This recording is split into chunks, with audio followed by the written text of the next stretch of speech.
Welcome to our lecture on mathematical modeling in ordinary differential equations. Have you ever wondered how scientists predict population growth or how engineers know a system is safe before building it? Today, we are going to learn how to translate real-world stories into the precise language of mathematics, allowing us to predict the future of complex systems with incredible accuracy. Now that we know what our topic is, let us understand what mathematical modeling actually means. Imagine you are filling a bathtub, but the drain is slightly open. To know how much water is in the tub after 10 minutes without waiting, you need a model. Mathematical modeling is exactly this translation process. We take a real-world scenario and replace words like filling and draining with variables and numbers. Because these quantities are constantly changing, our models almost always involve a derivative, which tells us the exact rate at which something is changing at a specific moment. To build these models, we rely on a core idea called the balance law. This is the most fundamental principle in mathematical modeling. Before we write any complex equations, we simply identify all the factors that cause our quantity to increase and all the factors that cause it to decrease.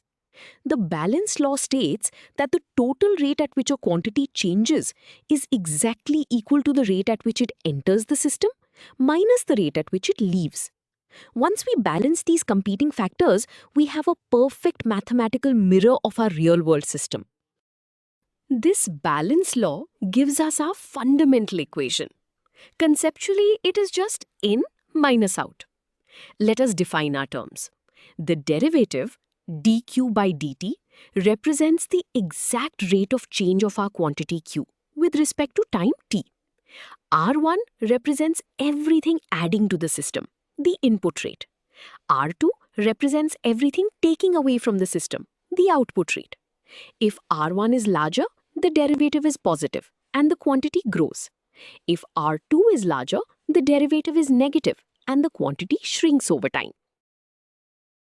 Before we move on to complex systems, let us see this with a concrete example involving biological growth. Suppose we have a petri dish where a bacteria colony grows at a rate directly proportional to the number of bacteria currently present. Our goal is to translate this English sentence into math. First, we define our variables. We let P be the population at any time t. The phrase rate of growth simply translates to the derivative of the population with respect to time, dp by dt. This tells us how many new bacteria appear per hour.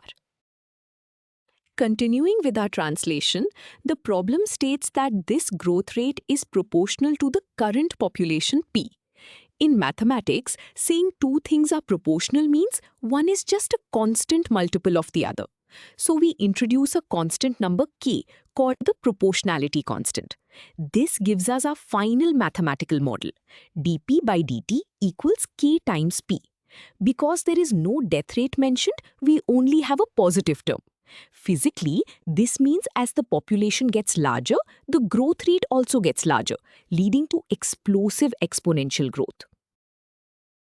Now that we have built a simple model, let us look at the bigger picture. This diagram illustrates the continuous loop of mathematical modeling. We start at the top with a real-world problem.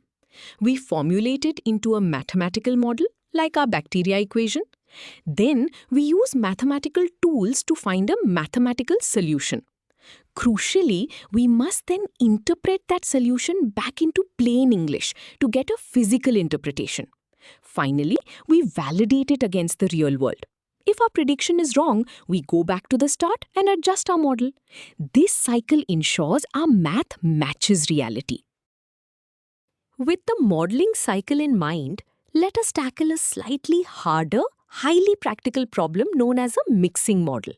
These models apply our fundamental balance law to fluids, tracking how much of a dissolved substance, like salt, is in a tank over time. The challenge here is that while the input rate might be constant, the output rate depends on the changing concentration of the mixture inside the tank. We will need to carefully calculate the input and output rates separately before combining them. Let us set up our mixing problem. Imagine a large industrial tank initially holding 100 gallons of pure water. A pipe pumps in salty water containing 2 pounds of salt per gallon at a speed of 3 gallons per minute. The well-mixed water drains out at the exact same speed. We want to model the amount of salt in the tank. We let S represent the total pounds of salt at time t.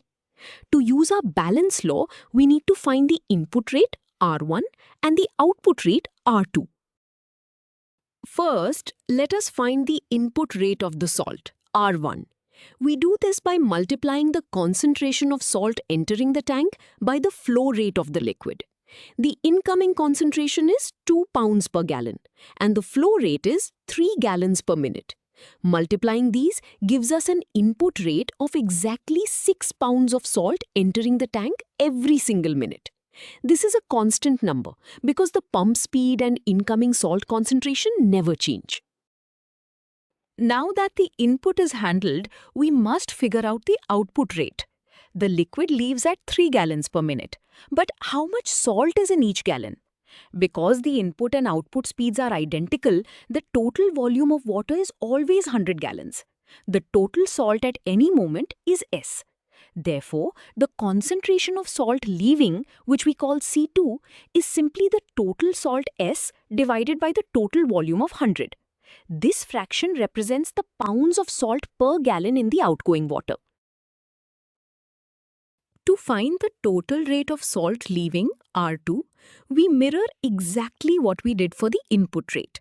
We multiply our outgoing concentration, S over 100, by the outgoing flow rate of 3 gallons per minute.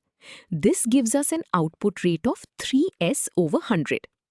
Unlike the input rate, this output rate changes as time goes on because the amount of salt S inside the tank is constantly changing.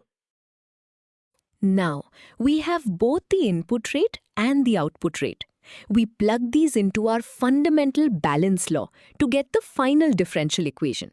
The derivative, ds by dt, equals the 6 pounds per minute entering minus the 3s over 100 pounds per minute leaving. This is our completed mathematical model. Physically, as the tank gets saltier and S increases, the subtraction term becomes larger. Eventually, the rate of salt leaving will perfectly balance the 6 pounds per minute coming in. So, we have successfully modeled a mixing tank. But why does this matter on a larger scale? Mathematical modeling is arguably the most important application of mathematics in the modern world. Without it, engineers could not design safe airplanes because they would have to build and crash real planes to see what works.